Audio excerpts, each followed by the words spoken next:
Thank you very much. My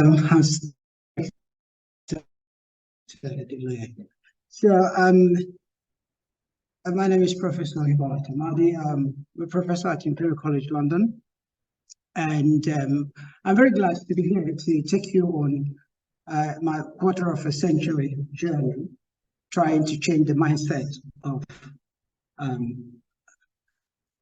type of neonatal healthcare delivery system, where I felt it was really quite necessary.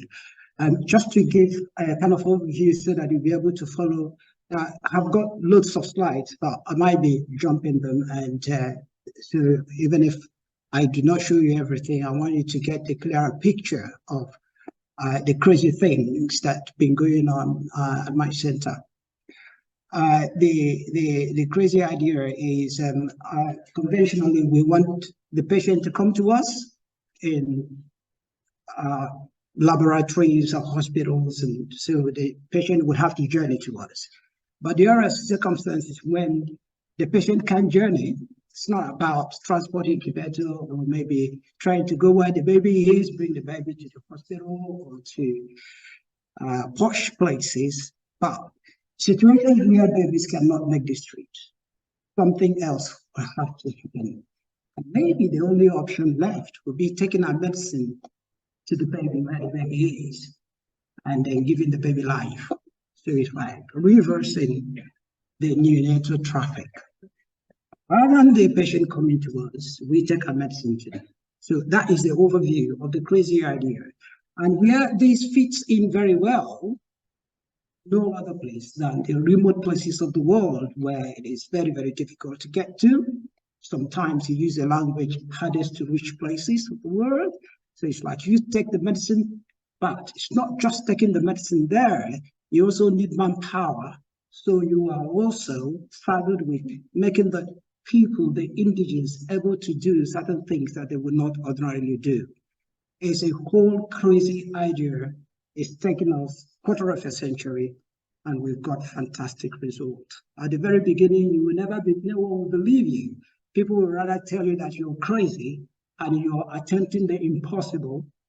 That's no really point to argue at those stages because it becomes political. Who speaks louder and faster? But if you as a scientist can actually relax, produce results, you have your argument. People will rather look at the results. So I'm actually here to show you how we have managed to empower the interior or the hinterlands of the low middle income countries of the world. So for those of you that are not quite conversant with the abbreviation, LMIC is low middle income countries of the world, and I also be talking about HICs, the high income countries of the world where we belong. The United Kingdom, Israel, the United States, the whole of Europe. Now, when we're talking about LMICs, we're talking about those countries that are still very limited in their resources and able to do most of the things that we do. I want to pay tribute to my co-author in this presentation, who is not here. She is Dr. Amadi. I will still talk about her later on when I get to the appropriate slide. So this whole idea is taking our wealth of knowledge from the HICs to go to the LMICs. But it's not just asking them to take this technology that we have created. It is going there to teach them how to create their own technology using their own local content to do medicine that is acceptable and that is result-oriented. So it fits very well to my argument, which I powered so highly in 2018 when I maintained that it's not just talking about sustainable development goals, and the people who could not even succeed in the MDG have abandoned their failures and they've jumped into the bandwagon of SDG. I don't even know what they are sustaining. Their failures or worse. So I maintain my argument that sustainable neonatal mortality reduction in low middle income countries of the world is doomed if the local technology, the appropriate local technology is neglected. And this is where I would actually want global health to focus on. It's not just giving them finished products, teach them how to create a product that works for them, right? So it's also about the big institutions of the world taking their technology and devising methods of making sure that the practitioners in these low-resource parts of the world are able to be also, be in the forefront of creating solutions that will solve their own local problems. I talked a little bit about, so this is just going to demonstrate what I mean, going from a HIC super duper university, if you like, to some kind of remote part of the world, and there empower them to do extraordinary medicine. I belong to Imperial College London, and we are always proud to showcase what we've been able to contribute to the world, ranked 6th in the world by the university ranking systems. I belong to the bioengineering department, which is second largest in the world, and co-stop in Europe. And we believe that we push boundaries of science in our domain, and we make technology to happen. So every person is actually an egghead in his own little corner. When it comes to doing this crazy ideas of taking technology to the hinterlands, I felt that I had a passion many years ago, and I had to put the spirit of Imperial. So we will always say that we are Imperial, we are a bioengineering department, taking this technology to the nation of Nigeria, which is located at located strategically in West Africa. It is a country of 280 million people, covering a vast land of over 900 square kilometers, with 3 distinct climatic regions, being rainforest, and the north being arid desert. So they've got 37 governmental states, and babies die in their great numbers. You just can't imagine bearing 846 babies every day, and people still drink their tea and move about their businesses. But that is crazy, and that is emergency, if you will agree with me. So I would have to examine how neonatology is done, and I would have to prescribe how it could be done better, even when it goes contrary to the norm. But I was in between two demanding medical professions. Trained as an orthopedic expert, I was making my huge impact, and this problem presented. And I had to think economically. Where do I make the greatest impact in my practice? To save a sport person who has got some shoulder instability, and perhaps an old person who wanted to live longer, and then I will gain 20 life years, or for me to take my energy to a newborn baby fresh.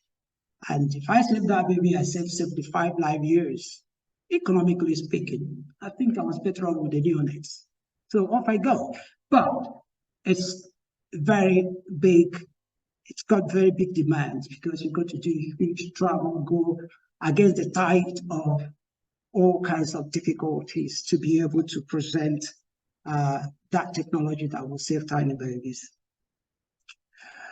I have got a great team, and then very wonderful people that have followed me in this journey over the years. But only very few of them I've mentioned here. These guys are colleagues, they are a peak in what that they've done with me. But I just mentioned 2 people. Professor Anthony Bull, who is my co-principal investigator in this whole thing, stationed at Imperial College. And I this guy here. And this lovely lady, Dr.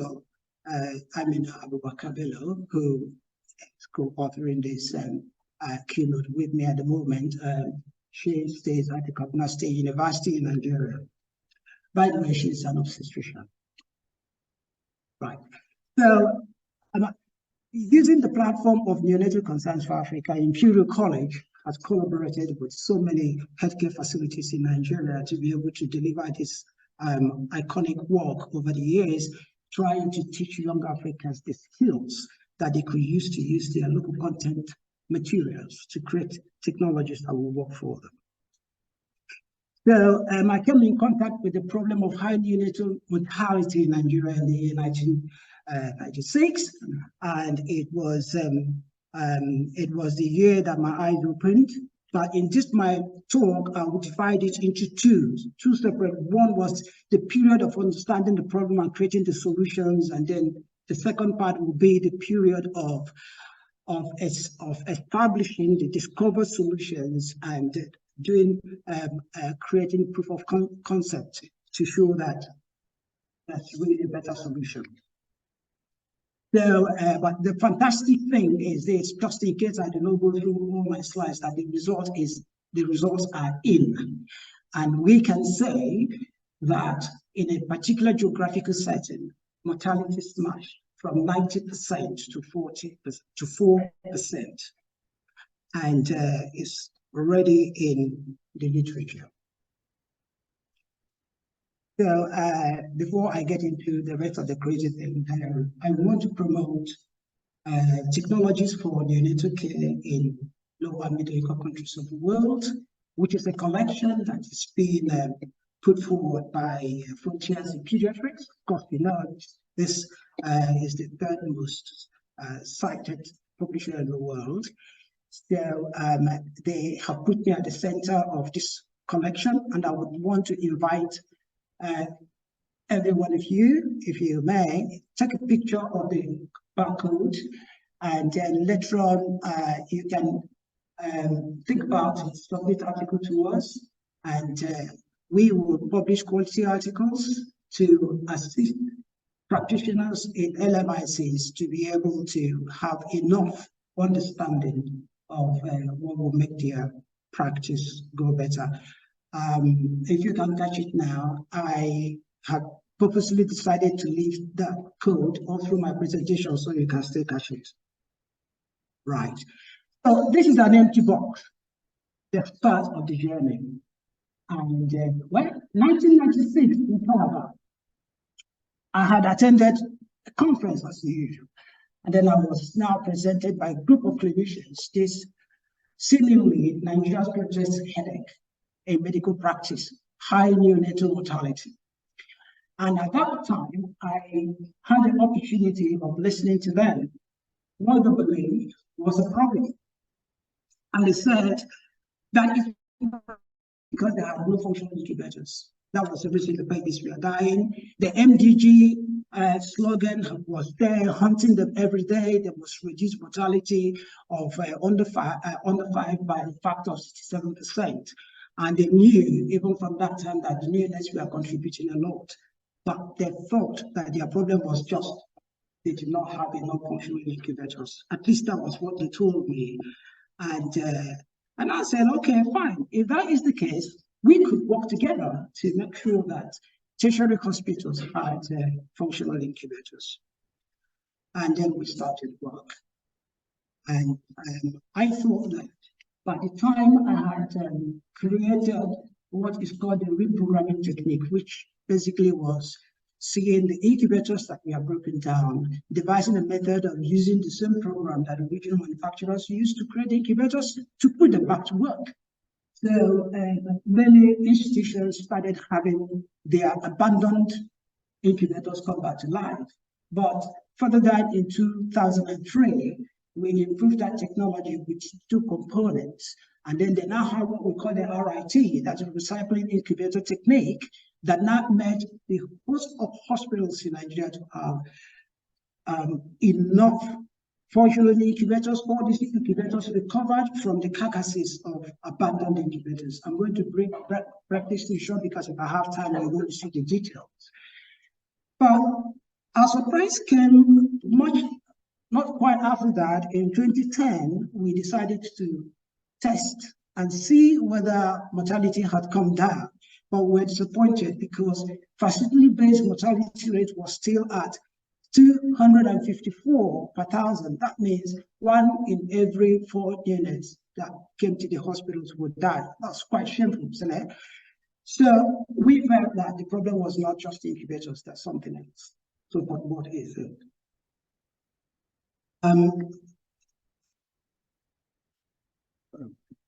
Right. So we felt that the problem was not just incubators, but what was it? It was time to look at literature. And looking through literature, we now discover that actually enough information has been sitting there. The World Health Organization has said something about, more than 40% of U5 mortality being neonates. So how much are they concentrated in neonates? Of course, not much. We also had other publication from Save the Children and UNICEF that more than 75% of these babies dying were premature. And what have they done? Have they put 75% of resources that's available for U5?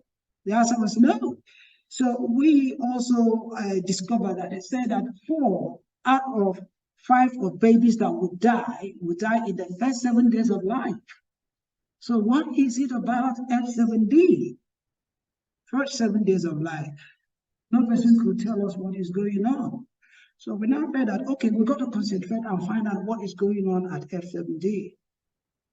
And that was at the time I started promoting the ideas that are something huge that have not been queried. And I remember one of the meetings I attended at the floor of World Health Organization in Geneva. And when I talked about this, every person was looking at me like somebody talking rubbish. But of course, because I had seen the thing practical, I saw that there was a gap. I tried to solve the problem. It turned out that this was not really where the problem was. Somewhere else would have to be focused on. But anyway, I had to do it, if you like, a solo way of trying to find some other methods of funding my crazy ideas and trying to see if I could test the hypothesis. So over the years, there were a whole lot of things that I discovered going on within the F7D.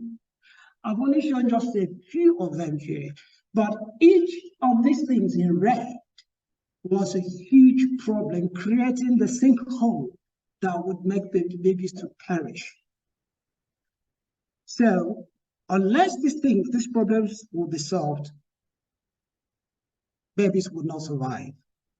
And this is what is going to enable us to assemble a solution that will ensure that babies can cross that deadly 7 days of life, and we may see a lot of babies surviving. And then after that, we will go into various kind of trialing that would give us proof of concept. Right. Wherever the time stops me now, I will stop because I believe that you already have the gist of what I'm talking about. But I will now gradually go into details for those of you who would like fine-tuning things. So the MDG4 was a very good laudable program of the United Nations that made countries like Nigeria think that, hey, your babies are dying too much, so you've got to save them.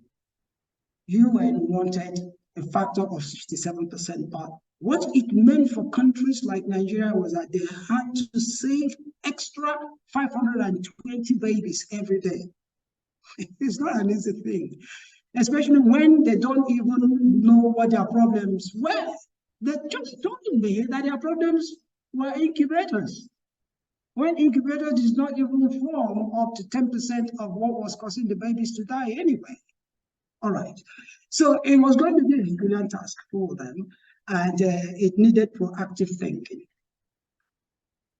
So a bit about this Nigeria is the landmass is quite vast, and if you really would want a problem, you got to find a way of starting from Rivers State, Port Harcourt, and find a way of getting to Sokoto and to Katsina. I mean, it's not easy.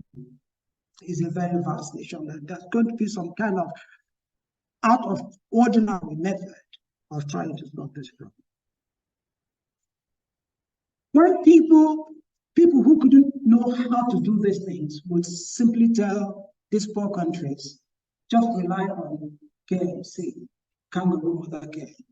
it will solve your problem. And then my question will always be that, yes, Cassie, will you be able to use KMC to save bigger babies? But when babies come tiny, and they have already told us that more than 75% of these cases were actually premature babies. So how do you do KMC with those tiny things? You just cannot, it doesn't work. So if you can solve the problem for the LMICs, just tell them we don't have answer to your problems, rather than telling them to go and use a method that you really know is not going to work. So KMC will not work. We have to give them the proper technology. And then when I now began to search through the tertiary hospitals, I'm not talking about hospitals in the remote parts of the world or remote parts of Nigeria. I'm talking about their class A hospitals in the big cities. This was the caliber of systems I was seeing. You go to the unit, you don't see any incubator, but along the walkways, in the workshops, in the dump sites, this is the site that you see.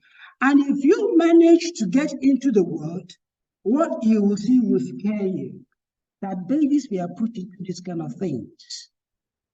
I don't even know what is going on in the mind of a clinician who putting a baby here. And obviously, we know that help was needed. And that was where I found myself. So I stepped out of orthopedics, I stepped into neonatology, and I saw this. I said, I'm not going back until I solve this problem. So this was what led to the various development of technology, including the RIT, that enabled us to go to the dump sites, pick up the stuff, turn them to this, and then they will begin to save baby for another 10 years. And with this method, Nigerian centers have popularized incubation technology. And you can see centers that would scarcely own 2 functional incubators previously, having fleet of 20 to be able to save their units. We even progressed from there and be able to create an entire new system relying on the RIT technique to power their incubators, so that these systems are systems that they can maintain themselves. They don't need one super duper engineer in the UK to travel to Nigeria to get this machine service or to make them run 10 years non-stop. Okay, so we have this kind of system that we created for them, and they are using that still using today. So the problem of thermal neutrality is largely solved. But of course, don't forget that I said that that was not the end of the problem. But solving the problem of thermal neutrality was so huge in the country that it attracted the big players. So in the year 2007, in the city of Benin, the committee of the chief medical directors of the tertiary hospitals invited me to give them a keynote. So in that keynote, they reached agreement that they would have to collaborate with my university and my unit in order to make every member institution to collaborate and then be able to have these ideas systematically spread across the whole country, so that keeping babies warm would no longer be an issue. And it was a big win for the neonates. So by the time you know it, across the entire country, there were adults of not. Babies were kept warm, and it was at a very cheap rate, and the systems lasted very long. And that problem about thermal neutrality solved. But that was not the only problem to make the babies survive.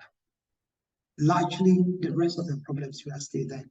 But the result about thermal neutrality shows that everything across the country, this one being an example, could I go back, sorry. So, death rates of babies are reduced, hospitalization increased, and hospitals still reduced. And this was clearly showing that they have actually benefited from the impact of having proper neonatal incubation. So that was at the point where, because there's now huge number of hospitals across the country participating in this program, by the year 2010, we had to do a 6-year impact study across the nation, because all the CMDs we are now participating. We wanted to see how much it has affected mortality across the nation. And when the result came back, 254 per thousand facility-based mortality, we were not satisfied. It was like, after all these things are still dying, there must be some other problems. And that was what led into the second phase, because it was like, it's 7 days of life. It's a sinkhole. It's like saying if 10 babies were going to die and they began their study post obstetrics, only 2 of them will cross the 7th day before they die. The rest of the 8 will sink. So we must find out what is happening, that magic spot, you know, the F70. And that is what characterized my work for many years. So, because previous publications have said a lot, I want to develop. Very soon this is going to be, this is already being peer reviewed to come out in journal, because I needed to compress all that WHO, UNICEF, World Bank, what they were saying for years. You know, they just say threw it out there, but people were not really putting sense to it. So I had to compress it to this. So in this particular graph, you see a journey. You want to know what is happening within the first 5 years of life, but 50% of this day is happening on just this first 28 days of life. Yet, when you appropriate funds, you concentrate in all this. You concentrate 80% of the money here, right? All the money, energy, everything, you concentrate 80% here, and you've got only 20% left. You want to use it to tackle 50% of the problem. That is crazy. Or maybe even the little money you got in here, you now come to this unit, and you're being told that 40 out of 50 of these babies will sink here in the first 7 days, and then you were just concentrating all the money here, and then only a very little thing remaining. You're coming in here, you're not going to make any impact. All right? Or, of course, you've already been told that in this whole process, with this kind of gestation age that you have here, that all these guys are likely going to sink, because they are the premature babies. They are the babies that were born with low birth weight and all that stuff. And in your research funding, you are concentrating so much here, and you think you're going to reduce mortality. It's not going to work. So I have to produce things, and this was my guiding principle in the last 15 years when I dived into F7D. I needed to actually find out the things that were playing out. So it's still the same message. We can be worried about this amount of death in, you know, 1,000 U5, but when it now comes to first 28 days of life, it's worrisome. But when it now comes to the first 7 days of life, you see the amount of death, or maybe the first 2 days of life, you see the huge amount of death. So you got to put resources in there if you want to lower that mortality. And this is what global health has not been doing at all.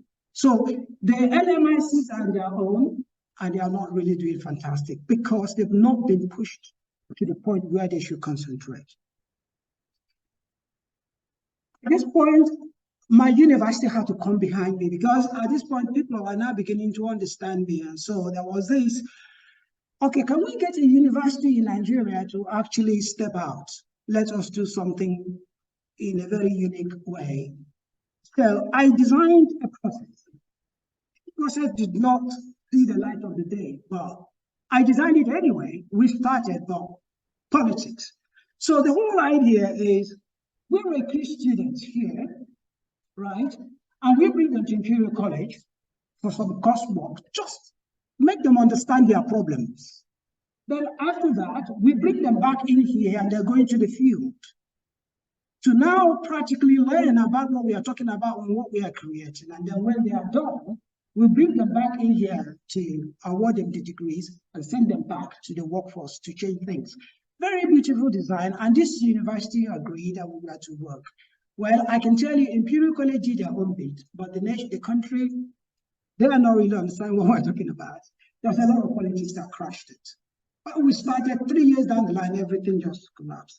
But I didn't give up. I continued with my work because I had to still find a solution until they come to realize their problems. So because I knew that S70 must be conquered, so all the studies would have to start until we find the solution for every of those red bits.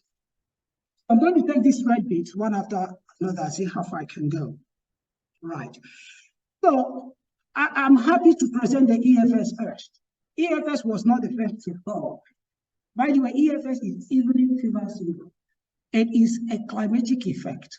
You have not even heard of climate change and all that thing. And you'll be thinking, what has this got to do with climate change? Or maybe when my citation was being read, you said, he's a climate expert. It was the neonate that dragged me into climate. Okay, I've been invited to COP28 to talk about climate. I'm not a climate expert, but neonatology dragged me into climate because I discovered that a lot of babies are dying because of climate impact. I was literally trying to solve their problems. And I went to what is a very interesting story. I don't want to get into it, but something unnatural phenomenon. I was consulting in one of the northern parts of the country where it is very hot, and tides started cracking in the neonatal ward. And then I asked the clinicians, I said, that beautiful tide, when I came here yesterday, I was admiring it. This morning it has cracked. Who did it? And then the matron came over and said, Professor, no one did it. I said, no, why would it crack? We don't normally see such things. So I got a consultant. He said, yes, I mean, it's common. I said, okay, if something would clearly crack time like this, what is that thing doing to our neonates? We've never really thought about it. I said, okay, we're going to carry out a study, let's find out. And that was how that study, okay, that was how this study came about. We had to find out what was going on. At the end of the day, we discovered that the sun was playing the trick. And we had to define the evening fever syndrome. And we called it a climate, we call it capacitance effect, where the sun charges the walls of the buildings, and at a particular time of the day, releases the heat. And then there will be sudden expansions and contractions that will crack stuff like tiles and will do certain kind of damage we didn't even know with the units. But we have tested it with the incubators. We discovered that the incubators misfired so badly. So that now led into a bigger study where we now had to create the climate mitigation, because we have to first of all understand the EFS. So we had to go further north to the region. Okay, the map of Nigeria is not here, but to Nguru is about the further northern Nigeria, where you get ambient of 47 degrees C, and we had to create laboratories. But essentially, just not to spend too much time here, I just tell you about things that we did when we tried to see how best we could mitigate the climate to ensure that babies were safe in such places where we kept them. So we have a laboratory built, and surprise, surprise, I didn't even know when they named this laboratory after me. When they saw the results, they said that they started calling it Hippolite on the ground, and then suddenly they put up that name, they researched that stuff. Anyway, so we had normally when EFS began to happen, traditionally when they didn't know what it was, their response would be to sponge the babies down using their language. Because sponging babies down is a terrible practice, because later on in the studies that we had in 2015, we discovered that when you do that kind of rapid lowering of temperature, babies can die from it. And I will come to that in that time. But anyway, that was what babies die. We cool the babies down.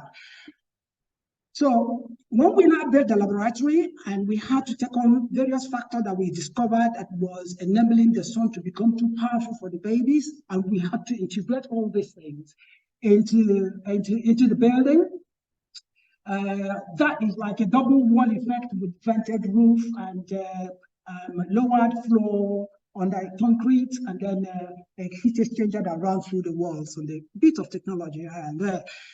So at the end of the day, what the result we got was quite fantastic. As you can see, this is a control. This is the normal, usual words, and within the period of the testing and the trial, they still were able to sponge over 60 babies. The lab 2 was a modified. Lab 2 was a modified room where we put as much of the mitigating solutions as possible. And then lab 1 was where we integrated everything. So in lab 2, we had just about 2 to 4 babies that were sponged, and in lab 1, no babies sponged. So EFS solved.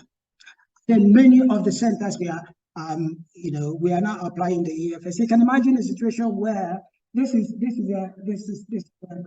life, this is a lifetime. A lifetime plot of neonates, and that gray area is the safe zone band.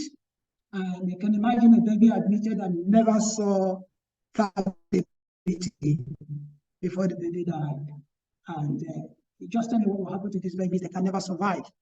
And it's not because they didn't want to live, it's because people lack understanding on how to put them inside this place, because it's not their choice. I mean, it's actually garbage in, garbage out food. Very tiny babies. It's actually what you put in is what you get. If you keep them in a very cold place, they will remain cold. Put them in a warm place, they are warm. But you need to understand the physiology and understand how you manipulate the machines to be able to get that. So, because these are real babies, because I showed where these babies come from south, middle belt, north. So it's happening all over Nigeria. I warn you that I'm not going to go through all my slides because I have a very short time left. That is what it is. So in 2015, we were able to put quantification to hypothermia, and what we then described as thermal shock. And what amount of these quantifications will be enough to kill your baby in the next 8 hours? And all these things played out, and people were able to understand that there's a lot they could still do. And this led us into finding protocols that will enable clinicians to, on their own, be able to keep babies thermally stable. It's not just what servo control machines will do for you, because most of the time they are not even available or operating very well. So we developed the handy approach, which essentially would enable them to, in real time, monitor the progress of their babies, knowing how to fine-tune the incubators or whatever thermal equipment they are using to be able to keep the babies within that safe zone band. So it's not just enough by saying that, oh, the baby is 36 degrees C, but that 36 degrees C is not safe. For Nigeria, the operating standard of the safe zone band being 36.5 to 37.4. And I said, literally, you got to keep the babies within that band if you want the babies to do well. And when the babies are there, they are strong enough to fight many other comorbidities, which I'm going to show you the next slide. But here, what you now discover when we try out this at the University of Abuja Teaching Hospital, this is what we saw. You see, that Abuja at the time was comparable to the corporate figure of Nigeria. This is the number of babies that would, this is the number of the babies that would die in the first 7 days of life as compared to the rest of the babies dying, okay? So Abuja University was similar, but when they applied these thermoneutral dynamics protocols, you see their mortality dropped, and the first 7 days death came to 0, and the number of deaths, the number of F70 in the total deaths also came to 0. So it was actually about keeping babies warm and making babies able to fight the comorbidities. I'll show you this slide. Now, what this slide tells you is all the prevailing comorbidities that were actually the same before and after. So babies this time around were able to fight all the things, and they all survived. Unfortunately, my time is up, and there are a lot of fantastic segments of this study, but in all, every single red bead of okay, by the way, this is also been respiratory distress, which was poorly managed in Nigeria. We had to first of all describe to them some of the things that they never thought about, like this iatrogenic hypothermia. You know, when you put babies inside incubators, it's not just superficial warming. When babies are breathing in, they're breathing in the warm air, and it's helping to keep the internal organs warm. But when you stop that breathing, replace it with some kind of cold, oxygenated air, because you're doing respiratory support, you know what you've done? Though the cold air at 20 degrees C, 24 degrees C gets to the lung, and during perfusion, there's also thermal exchange. We don't normally teach this thing in medicine, but there's thermal exchange, very vigorous thermal exchange. So the blood that is relatively warm gets to the lung and chills down because you're pumping in cold air. Then it goes to the rest of the organs. There is this internal hypothermia that they don't even measure superficially because they use axillary method. So they'll say, oh, baby is okay, but right inside, there is this iatrogenic hypothermia. I published this paper to tell them that their method of respiratory support got to change. So sometimes you don't tell people to change when you don't give them solution. And that was what led to the creation of the Hippolite heart CPAP machine, that is the machine that they're using extensively in Nigeria now, which we created. And we also had to make them able to use,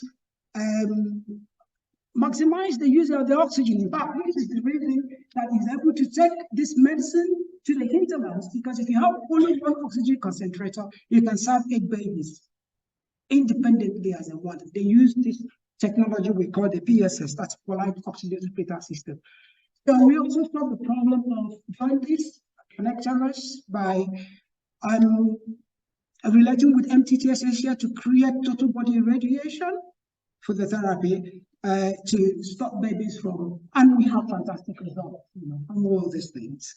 And we solve the problem of power.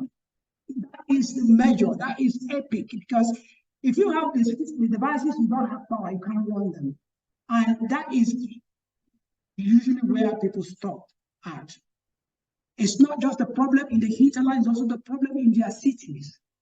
But you go, something happened only last week. I got a text message from a very big politician in Nigeria who told me that she sent me a picture of a neonate born 26 weeks and in a center. And that center is a center that's called Neo Room.